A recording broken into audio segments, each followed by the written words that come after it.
Hey, this is Ryan from WebEminence.com, and I'm taking a look at the BuildYourSite.com website builder. It's been around since the early 2000s, and unfortunately it doesn't appear that it's been updated too much since then. They do offer a free test drive, so you can try it out for yourself. So I'm going to make a quick video here to show you what it can do and give you my impressions of their website builder. The first step of creating a website with BuildYourSite.com is choosing a design theme. They do have a number of design themes, but even just looking at these small thumbnails here, you can tell they're fairly dated. They look like templates. They're pretty simple designs, and probably when you get to some of the older designs, they're going to look even more template-based and kind of plain. They do have a lot of different colors. Some of them are similar designs, just in different colors. But they do offer a large number of designs, as you can see. So there are some decent design themes, but not as good as some other more popular website builders currently, like Weebly, Squarespace, or Wix. So after you choose a design theme, you're going to be taken to the website builder. This is what it looks like.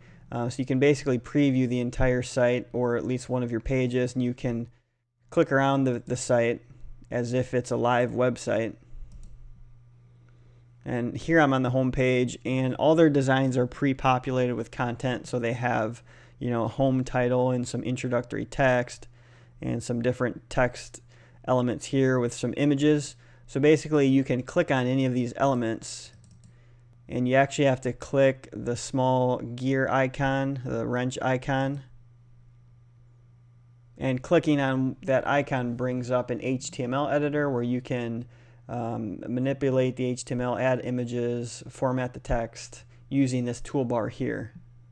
It's a little bit clunky because when you edit any of these elements, it brings up this large box. It takes a second to load, and you can't see anything on your page. So you kind of have to edit this as you see it here, but you're blind as to the rest of the page until you click update and then see what it looks like on your page. And you can see everything takes a few seconds to load, so the whole process of editing a page is a little bit slow.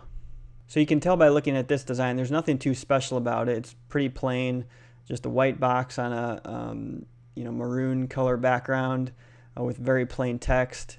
If you wanted to add a logo, for example, you could click the wrench icon in the top left here, and it's going to bring up the logo manager where you can change the text for the logo or upload your own custom logo.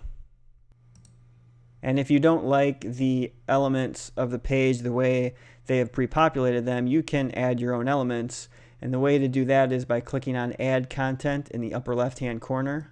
And they give you just a few options here. You can click more to see more options. But basically, text and image gallery, a file area. You can add contact forms, a forum, and blog, which they say requires a higher level package, an HTML snippet to add HTML code, section group, which is just a way of organizing things in columns, and then reusable content, which I'm not sure what that is. I'll click on that just to see.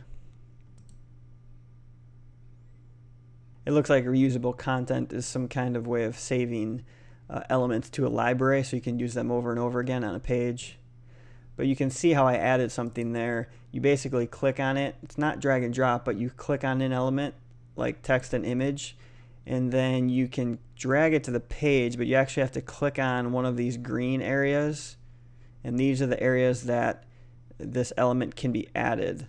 So if I wanted to add it down here, I would just click, and it's going to bring up one of those HTML editors.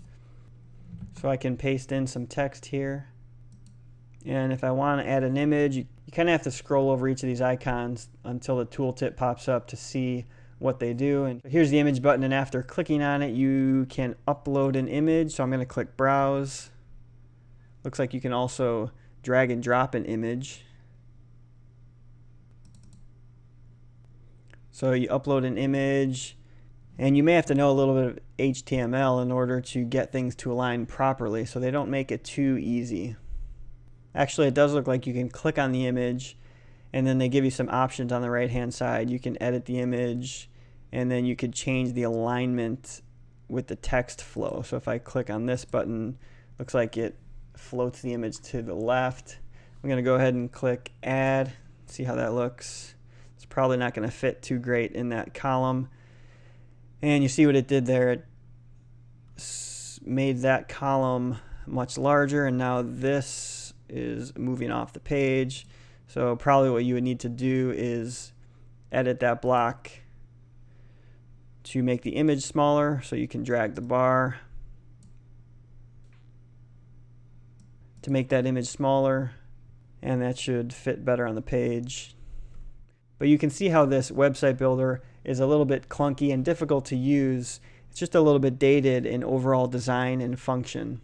So that's basically how you build your pages. You see there's not too many elements that you can add here. You can add a new page, and they give you a few options here like default, splash page, Facebook, and mobile.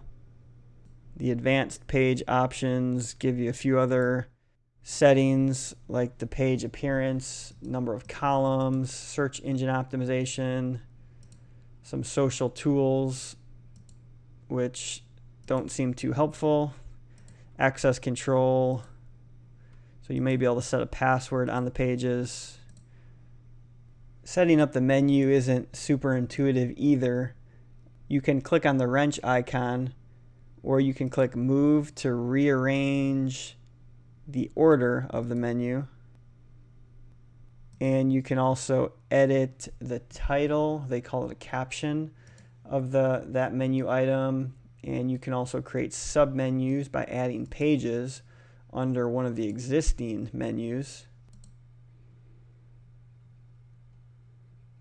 So there I'm adding a new page under the home menu. So it creates a new page and puts it under the home menu as a submenu. So it works, but it's not real intuitive, and it's a little bit slower than creating menus and manipulating menus in some of the more modern website builders. So there's not much else to show you in the buildyoursite.com website builder. There are some other options you can set for each of these elements. There's some different options for the entire site. Here's some page options, and then there's a control panel where you can customize some things like customize the design. They just give you some font options and the ability to customize the site background, but even the font options, you can see them down here. They're pretty standard fonts, nothing real modern. It's just the standard fonts that people are used to seeing on the web. So nothing too advanced there. And when you're done, you can publish the site. And one thing I just learned is you actually have to publish each page individually. So if I were to click on About Us on this live site, it tells me the page is not published. So I actually have to go back to the editor, go to the About Us page, and publish that page as well. So they don't actually allow you to publish all your changes at once, which can be kind of a hassle if you are creating 10 or 20 pages. You need to publish them individually. So now I just published the About Us page, so now that page will show up, but if I click on Contact Us, that page hasn't been published yet. So just another way that they make it harder for you to build a site quickly. It's just going to take more time to publish all your pages. So you can probably tell I'm not a big fan of this buildyoursite.com website builder. If you want to find some better website builders, you can head over to my website and look at my page where I talk about the best website builders in my opinion. I'll show you some of my favorites. You can watch video reviews on some of those website builders, and you'll quickly see how much better they are than buildyoursite.com. I don't really see why anybody would choose this website builder. It's actually a little bit more expensive than some of the website builders that are much better. So hopefully this video can educate you before you spend the money on buildyoursite.com. You can do the free test drive yourself to play around with it and see what you think. Make sure to subscribe to my channel so you don't miss any of my future website builder reviews. Thanks for watching this video, and we'll see you on the next one.